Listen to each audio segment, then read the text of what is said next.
अस्सलाम वालेकुम स्टूडेंट्स। आज के वीडियो लेक्चर में हम मिनिमम मॉडल ऑफ प्रिंसिपल देखेंगे। जैसे कि आपको पता है कि हम GC main campus six semester का कोर्स पढ़ रहे हैं, कम्प्लेक्स एनालिसिस 2। ठीक है, तो कम्प्लेक्स एनालिसिस 2 को हम करते हुए हमने कौन सा थ्योरम देखना है आज? Minimum model of principle. जैसे कि हमने प्रीवियस लेक्चर में मैक्सिमम मॉडल ऑफ प्रिंसिपल देखा, आज के लेक्चर में हम minimum model of principle theorem देखेंगे। Minimum model of principle theorem क्या होता है, उसके अलावा यानी कि इस थ्योरम की स्टेटमेंट हमने सबसे पहले पढ़नी है, थ्योरम की स्टेटमेंट को अंडरस्टैंड करना है, देन हम इसके प्रूफ की तरफ मूव करेंगे। लेकिन थ्योरम की स्टेटमेंट को एक्सप्लेन करने से पहले आपको एक चीज़ बताऊँ कि आपने क्या करना है। मेरे चैनल को सब्सक्राइब करना है, वीडियो अच्छी लगती है तो लाइक करें और शेयर मस्त करें, क्योंकि हम GC main campus six semester का कोर्स पढ़ रहे हैं, कम्प्लेक्स एनालिसिस 2 का। उसके अलावा वीडियो की सीक्वेंस के लिए आप चाहते हैं कि सारे के सारे लेक्चर्स आपको एक साथ मिल जाएं, तो उसके लिए आप प्लेलिस्ट पर जाएंगे तो प्लेलिस्ट बनी हुई है आपके पास कम्प्लेक्स एनालिसिस 2 के नाम से। उस प्लेलिस्ट को क्लिक करेंगे तो वहाँ पर आपके पास सारे के सारे लेक्चर सीक्वेंस से आ जाएंगे।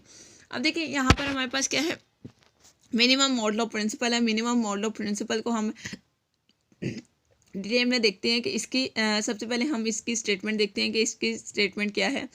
आपके पास एक फंक्शन है, लेट करते हैं कि आपके पास एक फंक्शन एफ ऑफ जी है जो कि एनालिटिक है विद इन यानी कि आपके पास क्या है, F of G be analytic inside and on a close contour C. सबसे पहले आपके पास एक कंटूर सी है, इस कंटूर सी में आपके पास क्या है, एक फंक्शन एफ ऑफ जी है जो कि इसकी बाउंड्री पे और उसके अंदर वाले सारे के सारे पॉइंट्स पे ये फंक्शन क्या है, एनालिटिक है।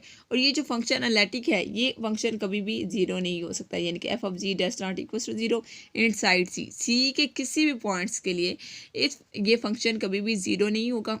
हमें कंडीशन गिवन है थ्योरम की स्टेटमेंट में कि फंक्शन आपके पास क्या है, एनालिटिक है क्लोज कंटूर सी में, और ये फंक्शन कभी भी जीरो नहीं हो सकता, यानी कि does not equal to zero है इन साइड सी। सी के अंदर वाले पॉइंट्स के लिए ये फंक्शन जीरो नहीं है। Then F of G must reach its minimum value on C. C के बाउंड्री पे वो कह रहा है ऑन सी, इट मीन्स कि एफ ऑफ जी जो है, एफ ऑफ जी की हमें मिनिमम वैल्यू कहाँ पे मिलेगी, सी की बाउंड्री पे, यानी कि ऑन सी क्लोज कंटूर सी है उसकी बाउंड्री पे हमें जो है वो मिनिमम वैल्यू मिलेगी इस फंक्शन एफ ऑफ जी की। ठीक हो गया। अगेन मैं आपको एक्सप्लेन करती हूँ। सबसे पहले हमारे पास एक फंक्शन है एफ ऑफ जी जो कि एनालिटिक है क्लोज कंटूर सी के अंदर और बाउंड्री वाले सारे के सारे पॉइंट्स के लिए। हम कहते हैं कि ये जो फंक्शन एफ ऑफ जी है ये कभी भी जीरो नहीं हो सकता सी के अंदर वाले पॉइंट्स के लिए। हमने प्रूफ क्या करना है कि ये जो फंक्शन एफ ऑफ जी है ये सी की बाउंड्री पे हमें इसकी कोई मिनिमम वैल्यू मिलती है, ये बात हमने प्रूव करना है, या ये मिनिमम वैल्यू को अप्रोच कर रहा है। ठीक है, तो अब हम थ्योरम के प्रूफ की तरफ मूव करते हैं। तो अब देखिए हम थ्योरम का प्रूफ देखने लगे हैं। थ्योरम के प्रूफ में सबसे पहले हम जो गिवन डाटा होता है हम उसको डिस्कस करते हैं, देन हमने जो प्रूफ करना था फिर हम उसको डिस्कस करते हैं। तो प्रूफ में हमारे पास सबसे पहले हमारे पास जो गिवन डाटा है वो क्या है कि फंक्शन एफ ऑफ जी का एनालिटिक है इन साइड एंड ऑन सी, यानी कि कंटूर सी है उसके अंदर और उसकी बाउंड्री वाले सारे के सारे पॉइंट्स के लिए फंक्शन क्या है, एफ ऑफ जी जो फंक्शन है वो क्या है, एनालिटिक है। और ये जो फंक्शन है ये सी के अंदर वाले पॉइंट्स के लिए, जो कंटूर सी है इसके अंदर वाले पॉइंट्स के लिए कभी भी फंक्शन जीरो नहीं हो सकता, ये बात हमें थ्योरम की स्टेटमेंट में गिवन है। ठीक है, then one over F of G is analytic inside C. अगर एक फंक्शन आपके पास क्या है, एनालिटिक है, एक फंक्शन एफ ऑफ जी क्या है, एनालिटिक है, तो उसका इन्वर्स भी आपके पास क्या होता है, एनालिटिक होता है। ठीक है, उसका इन्वर्स एनालिटिक होता है। लेकिन एक और चीज़ भी यहाँ पे बता दूँ, अगर फंक्शन एनालिटिक नहीं है लेकिन उसका इन्वर्स फिर भी एनालिटिक हो सकता है। क्यों कि अगर फॉर एग्जांपल आपके पास एक डोमेन है, डोमेन में कहती हूँ mod of g equals to 2 है, यानी कि ये आपके पास जो कंटूर है ये क्या है, सर्कल है जिसका रेडियस क्या है 2 है।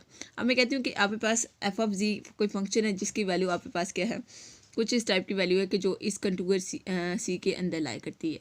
अब इसका मैं कहती हूँ कि कोई वैल्यू फॉर एग्जांपल मैं ले लेती हूँ कि इसकी वैल्यू क्या है, 2 है। ठीक है, इसकी वैल्यू क्या है, 2 है। अब इसका इन्वर्स क्या होगा, 1/2 होगा, और 1/2 क्या होता है, 0.5 होता है, जो कि इसके अंदर लाई करेगा, यानी कि इसके अंदर ये लाई करेगा। इट मीन्स कि ये इस कंटूर के अंदर वाले पॉइंट्स के लिए क्या होगा, एनालिटिक होगा। आई होप कि आप ये बात पिक कर रहे होंगे। नेक्स्ट आपके पास क्या, but by maximum model of principle we now that. Maximum model of principle के अकॉर्डिंग क्या है, 1/g can not reach its maximum value inside C. हमने क्या देखा है कि मैक्सिमम मॉडल ऑफ प्रिंसिपल के अकॉर्डिंग अगर आपके पास एक फंक्शन एफ ऑफ जी है उसकी मैक्सिमम वैल्यू m है, तो उसके इन्वर्स की वैल्यू क्या होगी, 1/m होगी, जो कि मैक्सिमम नहीं होगी। यानी कि 1/g जो है वो कभी भी मैक्सिमम वैल्यू को अप्रोच नहीं करता according to maximum principle theorem.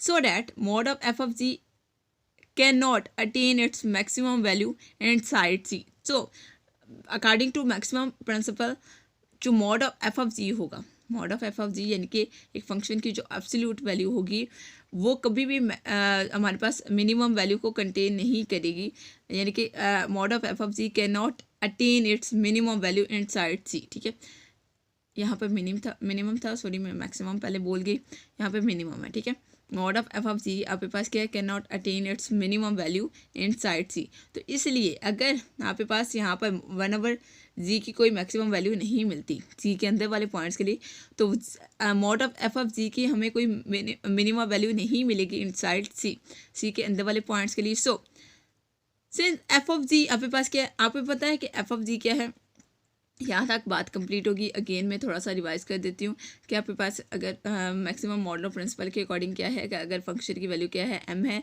तो उसका जो इन्वर्स होगा वो मैक्सिमम वैल्यू नहीं होगी उसकी अंदर वाले पॉइंट्स के लिए। ठीक है, यानी कि one over g can not reach its maximum value inside C.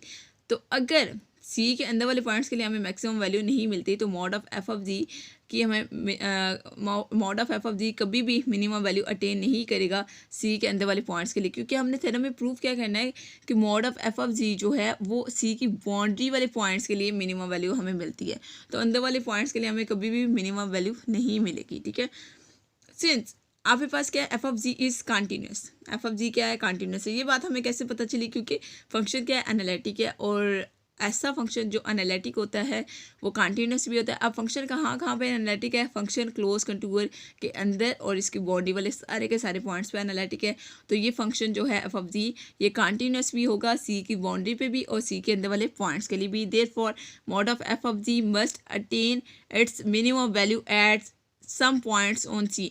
तो आपके पास जो mod of F of G है, जो फंक्शन का मॉड है, ये आपके पास क्या होगा, यानी कि एब्सोल्यूट जो वैल्यू है फंक्शन की वो मिनिमम वैल्यू आएगी कहाँ पर, जो सी की बाउंड्री वाले कुछ पॉइंट्स हैं उन पॉइंट्स पे, ना कि अंदर वाले पॉइंट्स के लिए। और यही बात हमने प्रूव करनी थी और हम प्रूव कर चुके हैं। आई होप स्टूडेंट्स कि आपको minimum model of principle theorem समझ आ गया होगा। कोई भी चीज़ अगर समझ नहीं आती है तो आप मुझसे पूछें।